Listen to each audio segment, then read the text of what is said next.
Oi pessoal, tudo bem?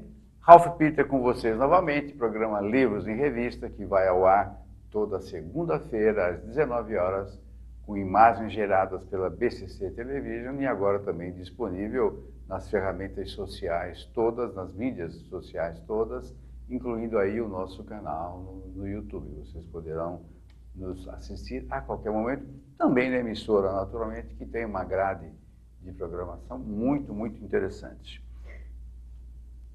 Como sempre, o nosso intuito é levar para vocês um bom entretenimento com um elevado teor de cultura, que também vai acontecer agora. Ao meu lado direito, a doutora Lilian Regina Mancuso, que é administradora de empresas, coaching, incluindo aí psicologia, pós-graduada em psicologia transpessoal, que você vai fazer a gentileza de explicar para a gente, coaching, e agora no comando, no árduo comando do jornal Empresas e Negócios, que é um jornal, como o próprio nome diz, voltados a negócios, distribuídos aqui em São Paulo. Um jornal que existe há quanto? 10 anos já? Não, 15. 15 anos já? Está no 16º ano de distribuição. Não, eu gostava de... A primeira edição saiu no dia 15 de julho de 2003. Olha só. 35 mil exemplares diários, se você agora a gente está com uma porcentagem, um valor um pouco menor, né? Então, mas também tem acesso pela internet? Tem, né? Quem quiser acessar o Jornal Empresa e Negócios é www.netgen.net, JEN, Jornal Empresas e Negócios.com.br. Assuntos diários, todo santo dia tem assunto novo, uns editorialistas no qual eu me incluo com muita honra, diga-se de passagem, e que, olha, assunto não falta e vale a pena você acessar, que tem assuntos impactantes e gente muito boa, tirando eu, o resto é tudo bom, acredite. Regina, tudo bem? Graças a Deus. Muito obrigado por ter deixado o jornal. O pessoal deve ter ficado irado com você, né?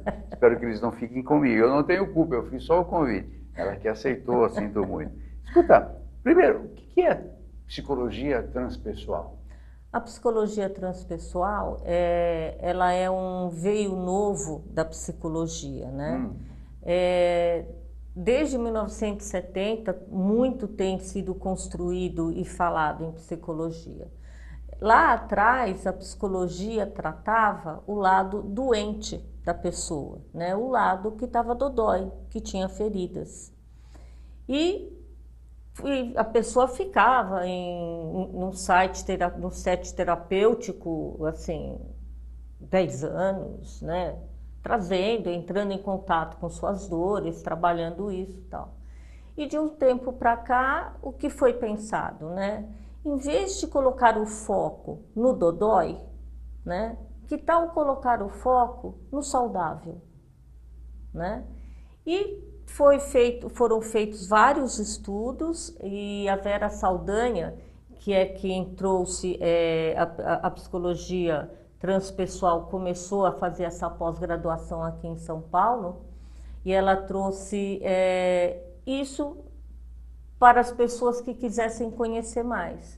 E tem uma série de exercícios que você faz, porque a formação são de 2 anos, 2 dias por mês, 2 dias inteiros.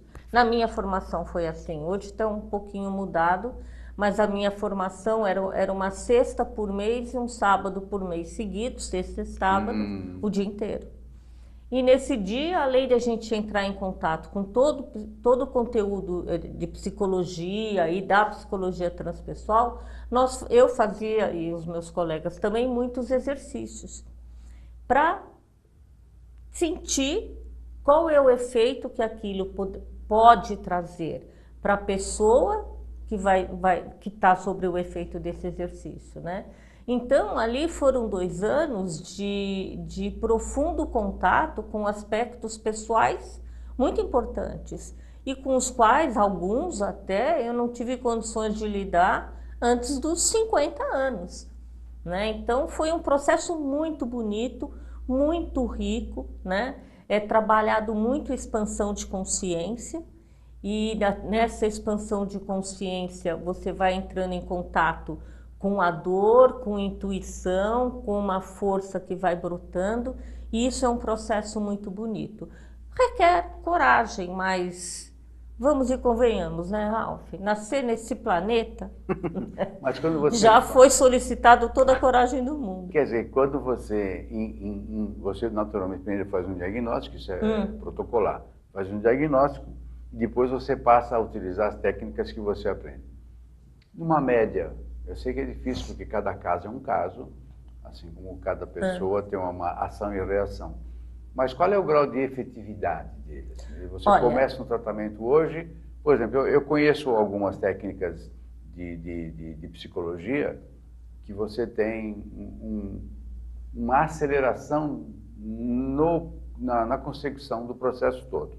Você começa, um exemplo, é um exemplo mesmo, na segunda-feira, na sexta-feira você já tem o problema resolvido. É como se fosse tirar um tijolo, colocar outro para equilibrar e tal, mas você vai e resolve. Claro que casos de pequeno vulto. No caso que você já deve ter se envolvido com alguns casos. Então, de 1 a 10, qual é o grau de efetividade? Olha, eu começo e acabo em X tempo. Então, a média. O X tempo vai depender de cada um. Mas se fizer, né, a comparação com a psicologia tradicional, de ir lá uma vez por semana... Está falando da linha freudiana? Sim. Tá. Né? Ou mesmo junguiana. Certo. Né? Então você vai lá, conversa uma vez por semana, ou a cada 15 dias, em alguns casos até assim. Isso pode demorar, sei lá, anos, né? Então, às vezes eu estou conversando com alguém e fala, não, mas eu fiz terapia por 10, por 15 anos. Ficou né? dependente. A minha vida inteira, né? E a psicologia transpessoal, ela, pela expansão de consciência, né? Por o foco estar voltado para o saudável e não para o doente, isso é assim, o que leva 10 anos você resolve em 1. Né? O que demoraria 1, talvez em 6 meses você já tenha resolvido e ter, sabe assim, ter conseguido largar a dor e daí ser uma nova pessoa e ir em frente. Eu brinco muito porque, assim, a Lilian que entrou em 2012 para fazer o curso de pós-graduação, essa Lilian morreu no curso, né? Mas assim, isso é o que acontece conosco todos os dias. Descortina num universo diferente. Completamente diferente. Através do coaching que eu fiz o curso com a Rebeca Toyama, que é uma pessoa muito capacitada na área, e ela também foi uma das professoras de um dos módulos da formação na psicologia transpessoal. Através desse curso de coaching eu fui treinando, e treinando a gente pega pessoas que se inscrevem, né? Sabe que você está em treinamento, mas querem mesmo assim passar pelo processo de coaching. E eu, assim, não existe coincidências, né? Eu parto desse princípio. As pessoas com as quais eu entrei em contato, que vieram até mim, eram pessoas com traumas de infância, né? Traumas psicológicos. E foi muito rico perceber, né? Trabalhar com essas pessoas. E foi assim, assim, o trauma, como diz o título do livro... Aí é que você entrou no trauma, por isso que você escolheu esse título. Sim, né, assim, no decorrer do curso, né, a gente vai escolhendo, vai se interessando, vai se encantando por áreas específicas. Eu me encantei com a área de trauma, pelo impacto que ele causa na pessoa, e como esse impacto, se não visto, não olhado e não tratado, vai impactar a vida da pessoa inteira e as pessoas com as quais ela convive. Então, hoje em dia, a gente está vendo muitos casos horríveis de assassinatos, né? Então, assim, 50 pessoas foram mortas no ônibus, o colégio em Suzano, enfim, um monte de pessoas que você fala, mas o que está acontecendo, né? O que está acontecendo é que provavelmente essas pessoas tiveram algum trauma e não trataram.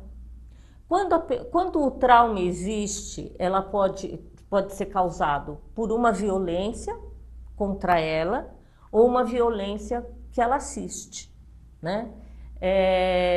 Algumas pessoas se traumatizam, outras não.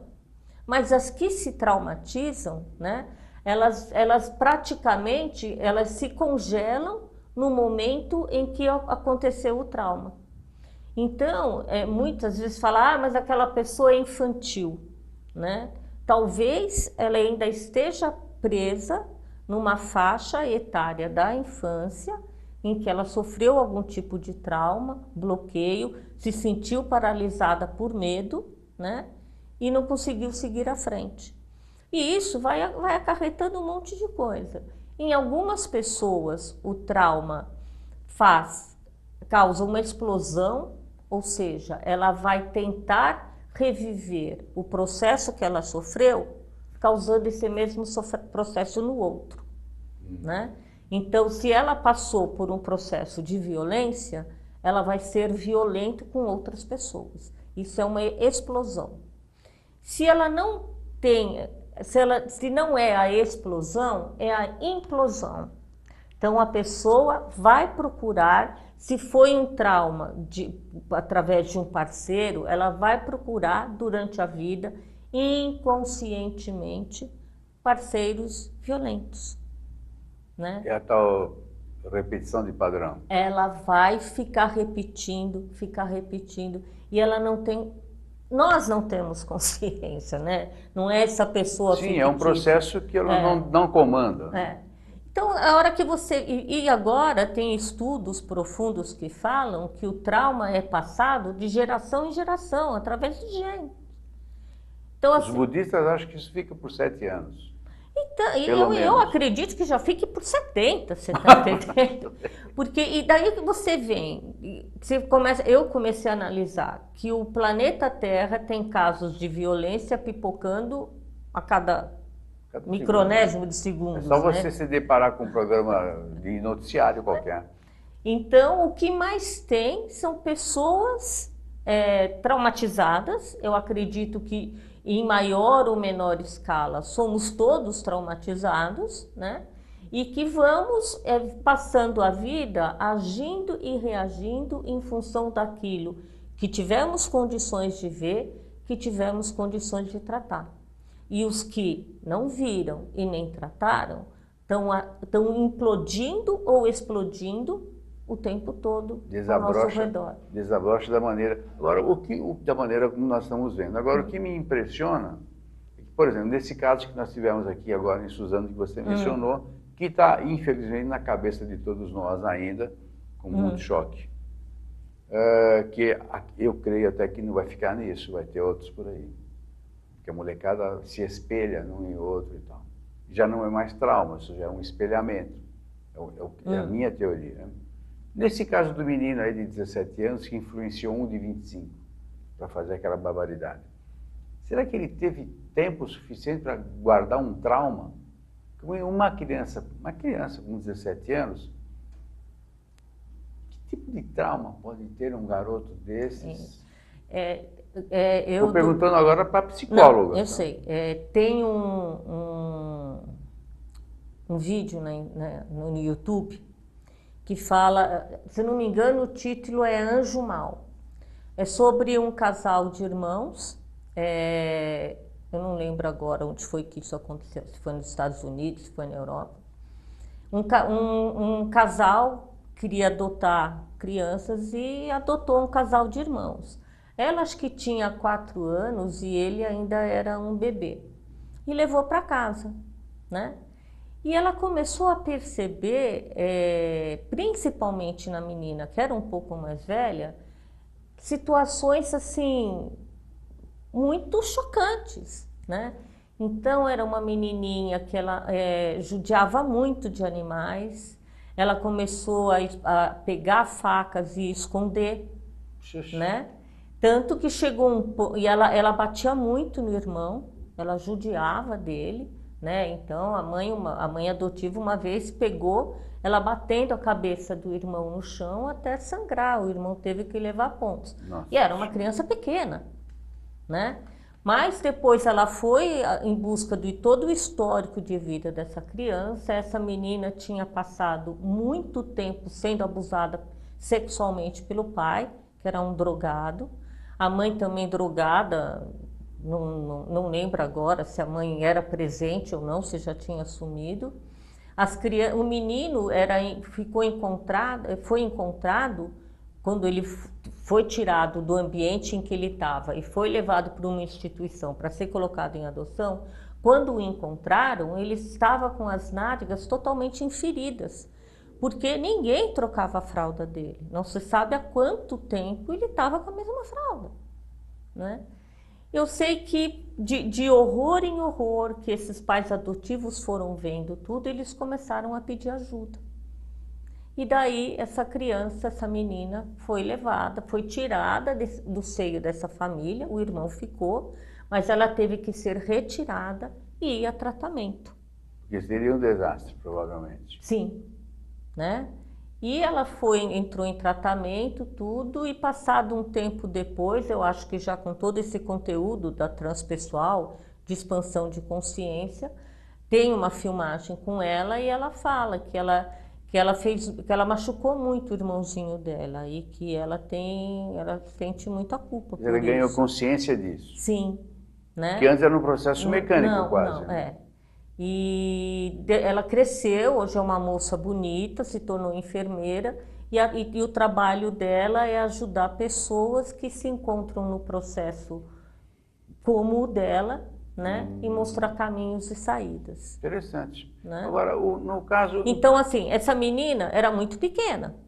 Então, esse rapaz de 17 provavelmente anos, ele deve ter tido algum caso. Até porque eu ouvi dizer que os pais também eram drogados, por coincidência. Então, assim, se alguém foi violento com ele, não precisa ser. Se ele estava num ambiente onde a violência existia, né? Se o pai batia na mãe, se havia briga entre homens, entre mulheres, discussões, sabe? Isso talvez tenha sido o suficiente para traumatizar. Isso pode explicar, mas obviamente não justifica, né? Mas há uma explicação por trás desse menino. Eu vou ser bem honesta, Ralph, eu não parei para ver, né? Porque eu ver mães chorando, e eu sou mãe, sabe? Assim, aquele desespero, assistir a isso não engrandece quem está passando e não engrandece quem está assistindo. Quer dizer, agora, se porventura... Agora, isso é a mãe falando, a mãe que viu, que não quer ver.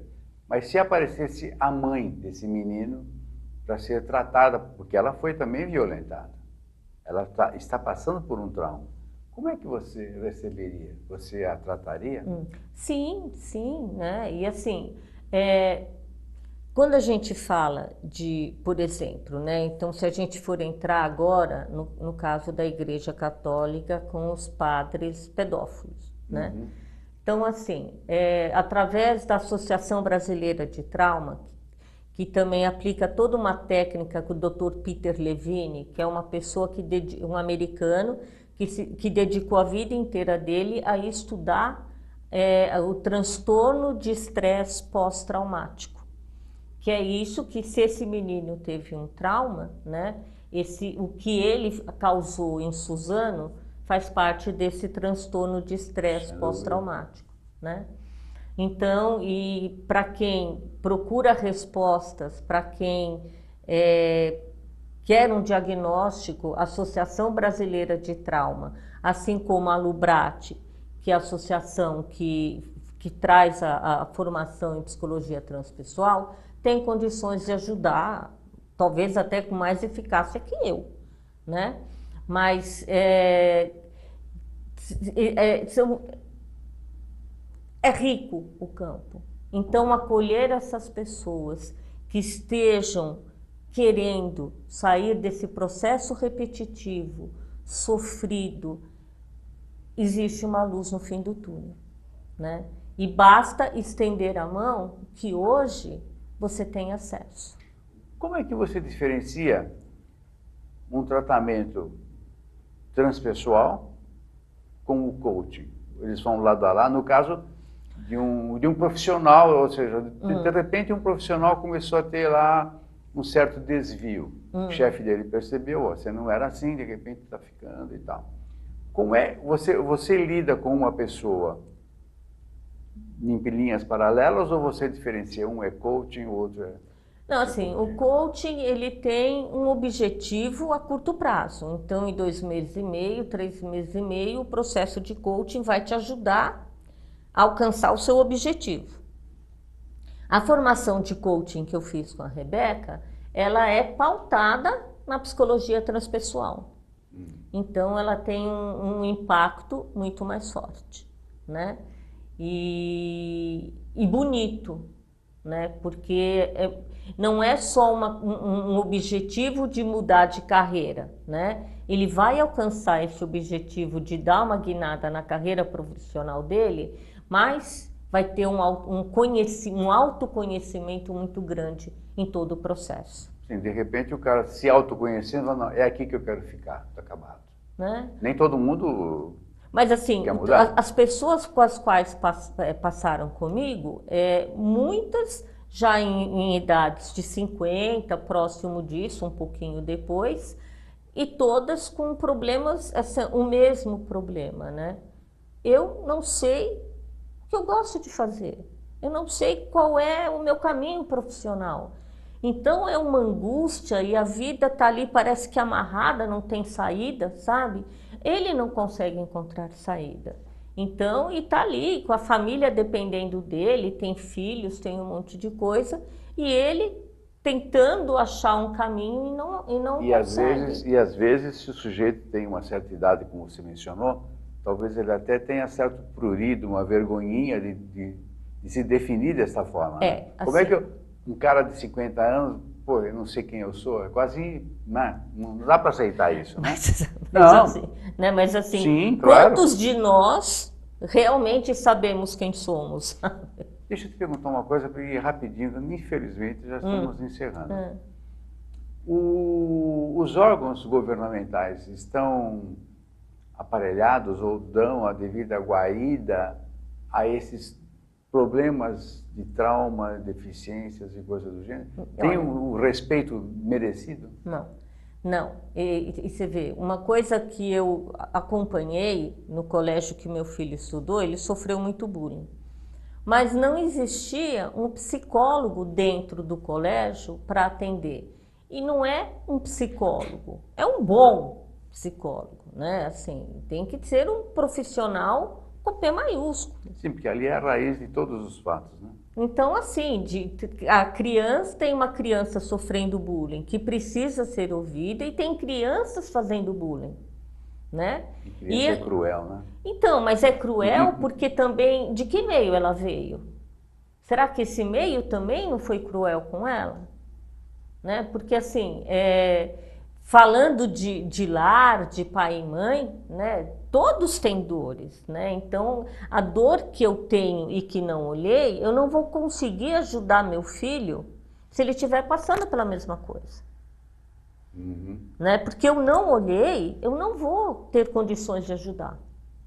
Porque, Ralph, tem uma música que fala que eu só posso levar o outro pelos caminhos que eu percorri, sabe? Se eu não olhei as minhas dores, se eu não curei, eu não tenho condições de ajudar, nem que seja o meu filho, a olhar e a curar as dores dele. Sim, mas nessas você pode não ter o mesmo caminho, mas você foca, aí no caso você foca em cima da origem. Sim, mas assim, o que eu estou querendo dizer é que em colégios, sejam municipais, estaduais, particulares, a presença de um psicólogo hoje é muito importante. Eu acho que é fundamental. Sim. Eu acho que é Você fundamental. vê, teve o caso no Rio de Janeiro, teve esse caso agora em Suzano. Quantos outros casos vão precisar acontecer para que o Ministério, sabe, da Educação entre nessa realidade de que existem pessoas doentes e que precisam ser olhadas, E que é serem pior, escutadas. exato, e o que é pior, uma pessoa doente pode contaminar as demais, né? É o caso da laranja podre, aquela Não, história. esse rapaz, né? O outro rapaz mais velho devia ter um eco com a dor desse de 17 anos, Sim. né? Mas o quanto que o de 17 anos conseguiu influenciar ele? Era um irmão dele, não era? Que era mais velho ou era amigo? Não, é amigo, É. sou amigo. Enfim, Coisa, né? é Poxa, muito triste, 7 mas... anos de diferença é bastante nessa Sim, idade, né? sim. É bastante. É E bastante. ser o mais jovem, o mentor? Pois é, pois é, pois é. Bom, menina, infelizmente nós estamos encerrando. Tá ótimo. Te agradeço muito mais uma vez a honra da tua presença. Eu sei o quanto você está atarefada no jornal. Aliás, um jornal que você levanta bravamente e, queira Deus, você continue nessa trilha do sucesso. E não só no jornal, como também nas suas outras tarefas, que eu não sei como é que você desencuma, mas não vamos falar. Aí já é traumatizante. É para uma outra entrevista. Já é traumatizante. Então, pessoal, nós conversamos com a Lilian Regina Mancuso, que é coautora de um livro deste tamanho, mas que o seu título, o seu capítulo é o... Como o trauma pode impactar sua vida. Aliás, o título já é, sem querer brincar, é impactante mesmo, né? Sim, e impacta mesmo, Impacta gente. mesmo. De fato, eu dificilmente vejo alguém falar sobre isso, e é muito importante, e transcendental a importância. Sim. Mais uma vez, muito obrigado por ter vindo, Lília. Obrigada a Pessoal, todos. agradecendo novamente aos trabalhos técnicos dessa equipe maravilhosa, a Luciana, o Verão, o Márcio, o Bernardo e todo mundo, e também a Maria Estela Guedes, que através do seu site www.com, situado em Lisboa, nos abre todas as portas do universo lusófono, o que nos honra sobremaneira. Pessoal, muito obrigado mesmo pela companhia, audiência e principalmente paciência. Tchau, tchau, pessoal. Até a próxima.